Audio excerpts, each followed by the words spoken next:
পয়লা বৈশাখ এবং দুর্গাপূজায় ছেলে মেয়েদেরকে সব সময় নতুন পোশাক দেওয়ার চেষ্টা করেছি। একবার আমার মনে আছে, হাতে টাকা নাই, চাউল বিক্রি করে ওই টাকা দিয়ে মেয়েদেরকে পোশাক বানিয়ে দিয়েছি। এখন ওরাই আমাদের জন্য নতুন কাপড় চোপড় পাঠায়। নমস্কার, আমি স্বপ্না। দেশ এবং দেশের বাইরে যে যেখান থেকে ভিডিওটি দেখছেন, আপনাদের সবাইকে অনেক অনেক শুভেচ্ছা। স্বপ্নাস ব্লগে সবার আমন্ত্রণ। প্রতিদিনের মতো আজও নতুন একটি পর্ব সাজানোর প্রয়াস করছি আমাদের ঘরোয়া রান্নাবান্না, খাওয়া দাওয়া, এইসব বাস্তব চিত্রগুলি নিয়ে। আশা করছি আপনাদের সবার ভালো লাগবে, তাই অনুরোধ রইল পর্বটি প্রথম থেকে শেষ পর্যন্ত দেখুন। রান্না করব আলু দিয়ে করলা ভাজা, সজনে ডাল আর পাবদা মাছ। আলু, উচ্ছে, পটল, পেঁয়াজ, টমেটো, কাঁচামরিচ সব কিছু পরিষ্কার করে ধুয়ে নিয়েছি, খোসা ছাড়িয়ে বোটা ছাড়িয়ে এখন কেটে নিচ্ছি। আলুগুলো আগেই খোসা ছাড়িয়ে ধুয়ে কুচিয়ে আবার ধুয়ে নিয়েছি 2-3 বার। এরপরেই উচ্ছেগুলো কেটে ওখানে রেখেছি। মুসুরের ডাল হাফ সিদ্ধ হয়ে গেছে, এখন টমেটো আর কাঁচামরিচ দিয়ে দেব। ডাল ভাত বসিয়ে দিয়েছি, সিদ্ধ হোক। এদিকে আমি রান্নার জন্য সব রেডি করে নিচ্ছি। 2টা পটল আছে, এগুলি পাবদা মাছে দিয়ে দেব। পেঁয়াজ খোসা ছাড়িয়ে নিয়েছি, এখন কুচিয়ে নেব। প্রতিদিন পেঁয়াজ কাটতে এত যে বিরক্ত লাগে। প্রতিটা পেঁয়াজের মাঝখানে একটা ডাঁটা থাকে শক্ত, ওটা ফেলে দিতে হয়। এই দেখুন, প্রতিটা পেঁয়াজ উপর দিয়ে পেঁয়াজগুলো কত সুন্দর, কিন্তু মাঝখানে প্রতিটা পেঁয়াজের একটা করে ডাঁটি থাকবে, ওগুলি ফেলে ফেলে কাটতে হয়। কাটাকুটি হয়ে গেছে, রান্না বসিয়ে দিলাম। প্রথমে করলা ভাজা করব, একটু বেশি করে তেল দিয়েছি। গোটা জিরা ফোড়নে দিচ্ছি। জিরাগুলো ভাজা হলে কুচানো পেঁয়াজ দেব। গতকাল একজন প্রিয় দিদি কমেন্টস করেছিলেন, ওনার নামটা বলছি না। উনি লিখেছেন, আপনারা কোন জেলার কোন দেশের। কি কারণে জানতে চাইছি, কারণ আপনারা প্রতিটা রান্নায় পেঁয়াজ ব্যবহার করেন, আমরা সজনে ডালে পেঁয়াজ ব্যবহার করি না। আপনাকে অজস্র অজস্র ধন্যবাদ এবং কৃতজ্ঞতা জানাই দিদি। আসলে মুখের রুচিটা হলো যার যার জন্মগত অভ্যাস। আমরা ছোটবেলা থেকে, জন্মের পর থেকে যেভাবে খেয়ে অভ্যস্ত, আমার মা, শাশুড়ি মা যেভাবে রান্না করতেন, আমিও ওভাবে সব সময় রান্না করার চেষ্টা করি। এভাবে খেয়ে আমরা অভ্যস্ত। নিরামিষ রান্নাতে পেঁয়াজ রসুন ব্যবহার হয় না, কিন্তু আমিষ রান্নাতে আমরা পেঁয়াজ ব্যবহার করি। যেমন মুসুরের ডালে পেঁয়াজ ফোড়নে না দিলে ভালোই লাগে না। আবার কোনো কোনো সময় বেশি করে টমেটো দিয়ে মুসুরের ডাল রান্না করলে তখন সরিষা ফোড়নে দিই, ওটাও ভালো লাগে। আমরা তো আগে কোনোদিন ভাবতেই পারি নাই পেঁয়াজ ছাড়া মাছ রান্না হয়।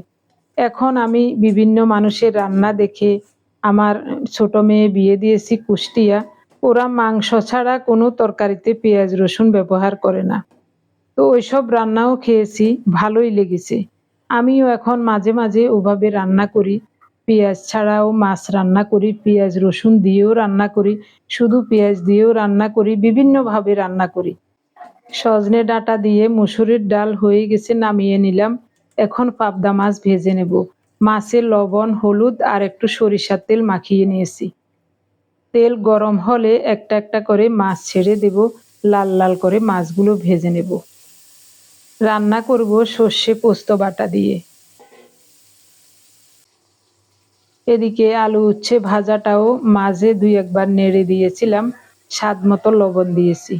প্রথমে লবণ দেই নাই, 2-1 বার নেড়ে চেড়ে ঢেকে কিছুটা সিদ্ধ হলে তারপরেই লবণ দিয়েছি। এদিকে পাবদা মাছগুলো খুব সুন্দর মতো ভাজা হয়ে যাচ্ছে, উল্টিয়ে দিচ্ছি।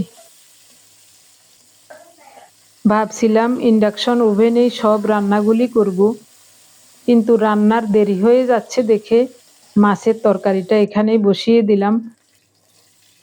ডাল ভাত হয়ে গেছে, পার্থকে খাবার দিয়েছি, এখান থেকে একটা ভাজা মাছ ওকে দিয়ে দেব। 4 পিস পটলও ভেজে নিচ্ছি। আলু উচ্ছে ভাজাটা হতে সময় লাগছে।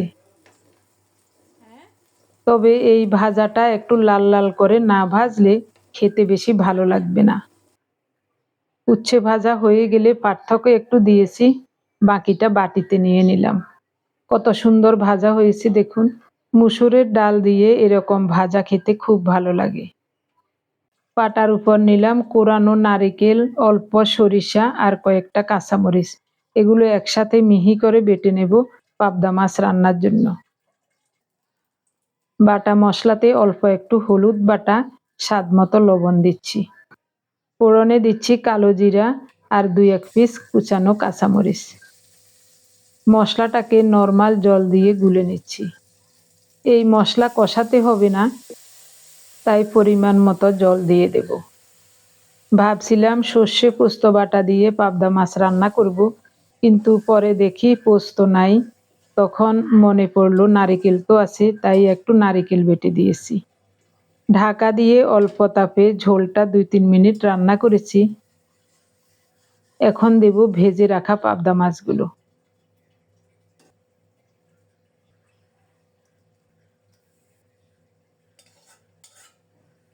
একটু নেড়ে চেড়ে সবকিছু ভালো করে মিশিয়ে ঢাকা দিয়ে অল্প তাপে আরো 3-4 মিনিট রান্না করব। তারপরে নামিয়ে নেব। চুলার তাপটা একেবারেই কমিয়ে রেখেছি। বেশি তাপ দিলে ঝোলটা শুকিয়ে যাবে। অল্প তাপে 3-4 মিনিটের মতো রান্না করেছিলাম, এখন নামাবো। খুব সুন্দর মতো রান্নাটা হয়ে গেছে।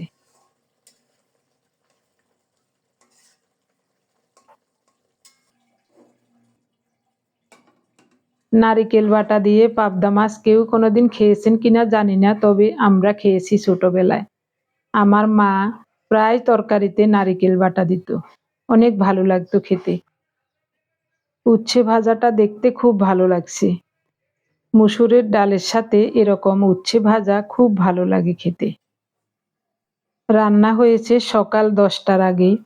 রান্না বান্না শেষে আমাদের জন্য হলুদ চা বানিয়েছি, বেলের শরবত, মাঠা, ভিনেগারের জল, হলুদ চা সব কিছু পর্যায়ক্রমে খেয়েছি।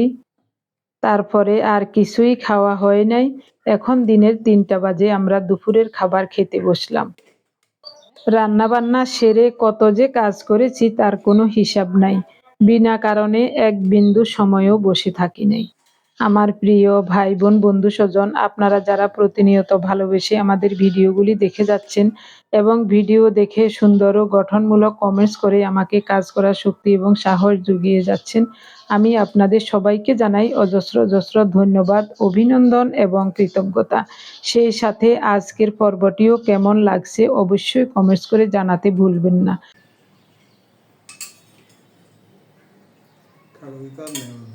আর নাই আর নাই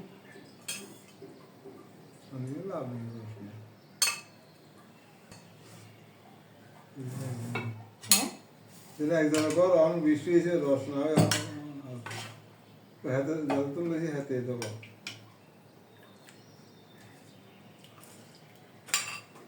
এই সজনে ডাল কি যে চমৎকার হয়, এই কারণে প্রতিদিন রান্না করি, অনেক ভালো লাগে খেতে। করলা ভাজা লইয়া লাই, রাখি লাভ নেই।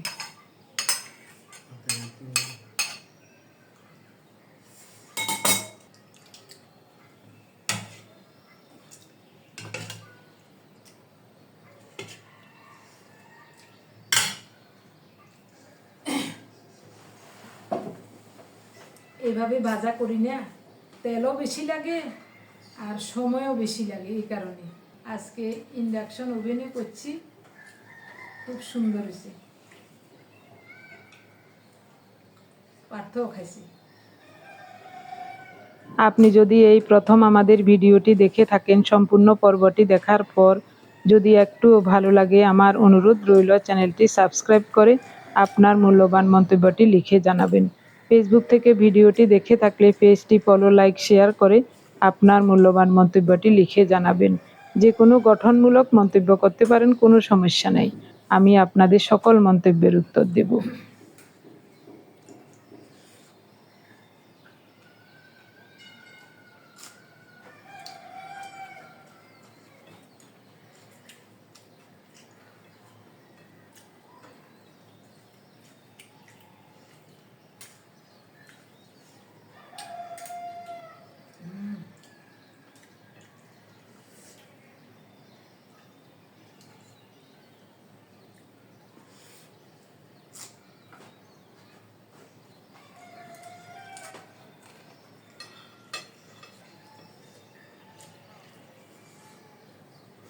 শুধু আলুর দাম কম, পেঁয়াজের দামও কম আছে। এদিন আমরা কত করে আনছো পেঁয়াজ? 35 টাকা। আর যা ভাবি লইছে 3 কেজি 100 টাকা, একই দাম তো।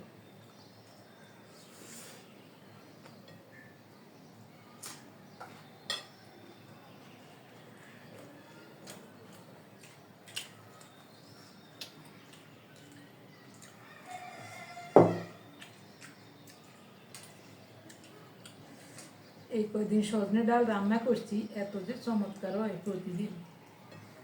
এই কারণে লোভ সামলাতে পারি না, মন চায় প্রতিদিন রান্না করি। আজকে করলার সাথে খাওয়ার জন্য রান্না করলাম আবার।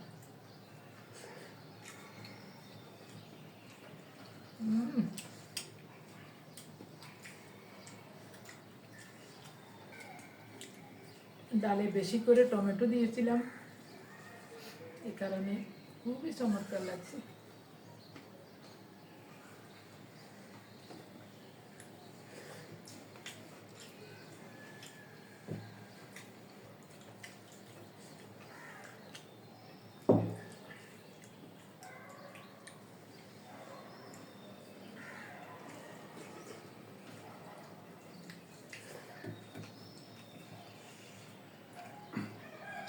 টমেটো বেশি দিলাম। টক বেশি হয়েছে, এমনি তো টমেটো টক খেতাম মনে করো, কিন্তু টক রান্না করলে একটু গুড় অথবা চিনি দিতে হয়, টক স্বাদ নেই। ওইটা দিলে তো তুমি খাইতাম না, এগুলো ডালের সাথে দিয়ে দিয়ে খাই। টমেটো টক তো দারুণ, টমেটো টক আর আলু ভর্তা হইলে বাস, আর কিছু লাগে না।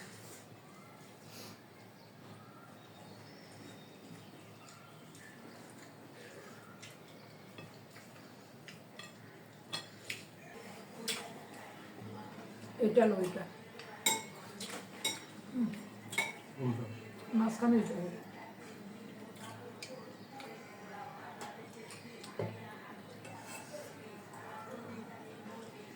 পটল একটা লো না, ওই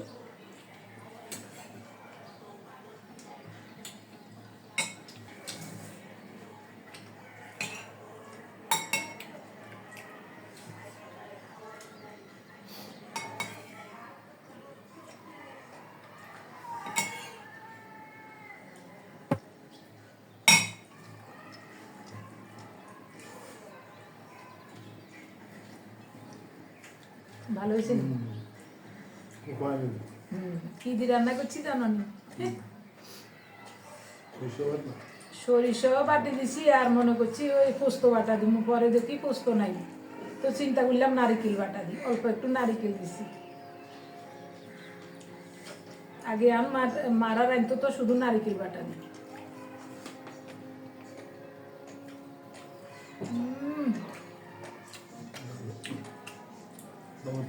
কি চমৎকার!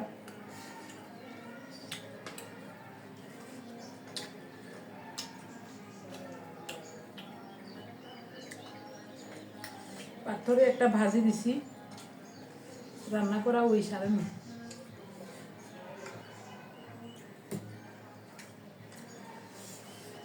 আর একটু ভাত নেব, চমৎকার হয়েছে। খাওয়া দাওয়া শেষে থালা বাসন ধুয়ে চলে আসলাম আপনাদেরকে একটা জিনিস দেখাবো বলে। পহেলা বৈশাখ উপলক্ষে আমার বড় মেয়ে সোমা আমাদের জন্য নতুন কাপড় চোপড় পাঠিয়েছে। ওর বাবার জন্য লুঙ্গিটা পাঠিয়েছে, অনেক বড়, একেবারে সুতি, খুব সুন্দর লুঙ্গিটা। বলছিল মা ওই পেজে ভালো ফতুয়া নাই, না হয় একটা ফতুয়াও দিতাম বাবার জন্য। তো আমি বলছি না মা, কোনো দরকার নাই, তোর বাবার অনেক কাপড় চোপড় আছে, লুঙ্গি পাঠিয়েছিস এটাই যথেষ্ট, আর বেশি দরকার নাই। একটা গামছাও দিয়েছে, আমার জন্য একটা শাড়ি দিয়েছে। একটা পেজ থেকে ও দেখে অর্ডার করে পার্থর ঠিকানায় দিয়েছিল, তো গতকাল পার্থ অফিস থেকে আসার সময় এগুলি নিয়ে আসছি, আপনাদেরকে একটু দেখাচ্ছি। গামছাটাও অনেক বড়, একেবারে সুতি, খুব সুন্দর গামছাটাও। আমার জন্য নিত্য পরার একটা শাড়ি পাঠিয়েছে, দেখাই আপনাদের। আমার জন্য একটা শাড়ি পাঠাইছে নিত্য পরার। বলছে মা মনে কষ্ট নিবেন না, নিত্য পরার একটা শাড়ি দিয়ে। আমি কো মা আমি আরো খুশি, আমি ওই অত দামি শাড়ি দিয়ে কি করুন, কোথায় যাই? তো বলছে আচ্ছা ঠিক আছে, নিত্য পরার এই শাড়ি হলো যথেষ্ট। এটা হলো ভাটিক প্রিন্ট আর কি, ভাটিক প্রিন্টের।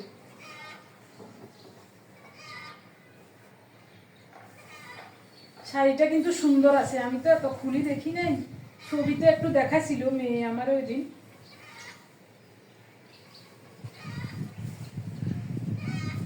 আসল কোনটা? আসল মনে হয় এই শাড়ি। হ্যাঁ,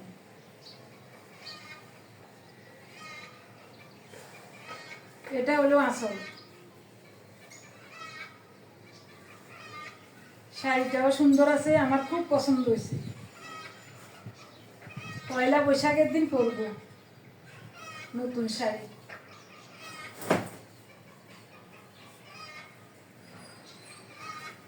রুমাও 2টা শাড়ি পাঠাইছে, ওগুলি পরি নাই এখনো, ওগুলি এখনো নতুন। এটা হলো ব্লাউজ পিস।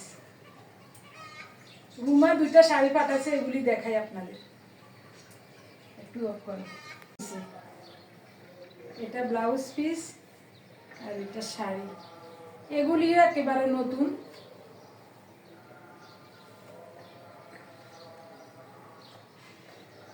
দেখতে সুন্দর আছে কেন,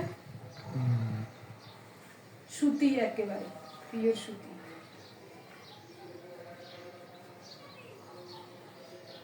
একদিনও পরি নাই। এটা ভাটিক প্রিন্টের, এবার রুমায় পাঠাইছি।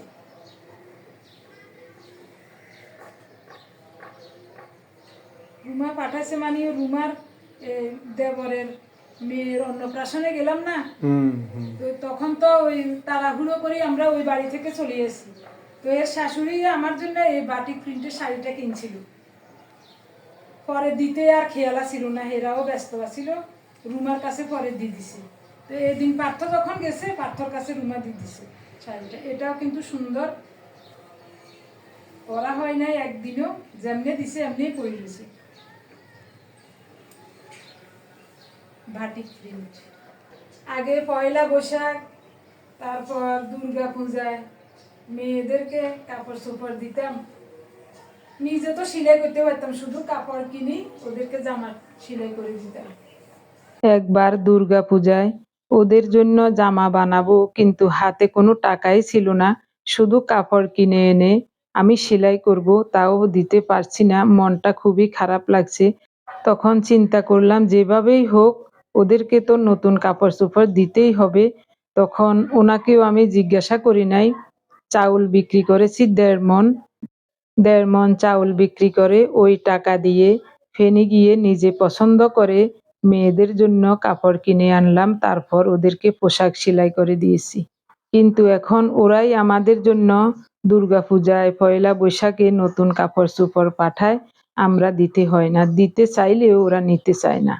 এখন সন্ধ্যা পার হয়ে গেছে, আমরা চিড়া মুড়ির সাথে গুড় নারিকেল মাখিয়ে খাবো। 2টা নারিকেলের শাঁস হয়েছে, একটা শাঁস অনেক বড় হয়ে গেছে, ওটা কেটে কেটে বের করেছি। আমাদের খাওয়া দাওয়া দেখতে থাকুন। এই সুযোগে আমি আপনাদের নামগুলি বলছি, গতকালের ভিডিও দেখে যারা কমেন্টস করেছিলেন। প্রথমে যার নাম লিখেছি তিনি হলেন শিখা সিনহা রয় কলকাতা থেকে, এরপর সোনিয়া দেবী, শিউলি দত্ত কোচবিহার থেকে, পিয়াল মুখার্জি কলকাতা থেকে, মল্লিকা ঘোষ শিলিগুড়ি থেকে, মলি সাহা ব্যানার্জি কলকাতা থেকে, রানু বেগম ইতালি থেকে, রাজলক্ষ্মী দাস ইন্ডিয়া উড়িষ্যা থেকে, ববি ঘোষ উত্তরা ঢাকা থেকে, মনিকা সাহা, নিবেদিতা সাহা আসাম থেকে, বনানী ব্যানার্জি মুর্শিদাবাদ থেকে, ভারতে ইন্ডিয়া থেকে, বার্সেলোনা স্পেন থেকে, ডেইলি কিচেন শাকির আহমেদ, রায়া ইয়াসমিন, বিভা সেন গুয়াহাটি আসাম থেকে, রুহামা জামিল, ঢাকা থেকে সান্ত্বনা ভট্টাচার্য, কল্যাণী কর্মকার। আপনাদের সবাইকে জানাই অজস্র অজস্র ধন্যবাদ, অভিনন্দন এবং কৃতজ্ঞতা। আপনারা প্রায় সবাই গত 24 ঘন্টায় আমাদের অনেকগুলো ভিডিও দেখে কমেন্টস করেছিলেন, এক একজন 2 বার 4 বার, একজন 7টা ভিডিও দেখেও কমেন্টস করেছেন। তাই আমি আপনাদের সবাইকে আবারও জানাই অজস্র অজস্র ধন্যবাদ, অভিনন্দন এবং কৃতজ্ঞতা। অনেকদিন পর চিড়া মুড়ি গুড় নারিকেল মেখে খাচ্ছি, খুব ভালো লাগছে। এটাই হবে আমাদের রাতের খাবার। সবাই ভালো থাকুন, দেখা হবে আগামী পর্বে।